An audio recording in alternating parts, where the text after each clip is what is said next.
यसरी पढ्न कि त चाहिएन त्यो फेरि पढ्नु पर्दैन गुरुबालाई दर्शन गरेर गुरुबालाई नमस्कार गरेर म पढेर आउँछु भन अनि जाने वहाँ यी आमालाई भन्नु सबैले दर्शन गरेर नमस्कार गर ल अब सबैले ढोक गरेर मम्मीलाई त ढोक गर्नु पर्छ यसो घुमेर आऊ पढेर जान्छु ल पढेर जान्छु अति गरेर आउँछु बनारस हिँडेको हो न बस्नु जाऊ एउटा त्यो अहिले ल डन्डा ल्याइदियो डन्डा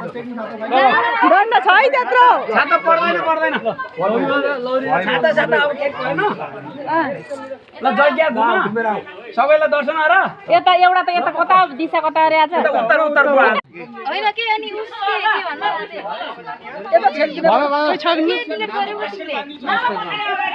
ल लाग्यो खिच बाबा त्यहाँ हुनुहुन्छ है फेरि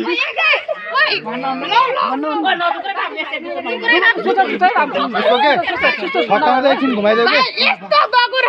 त्यहीँ भेट्न लाउनु भने छक्काइदेऊ कि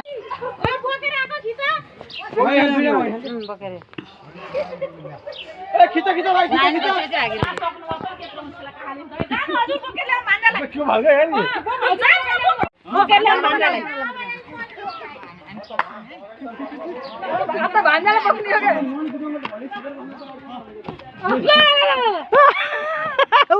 कमर सट्केर कमर आज कमरा भयो कमरा आमालाई बाउलाई पाल्नु पर्छ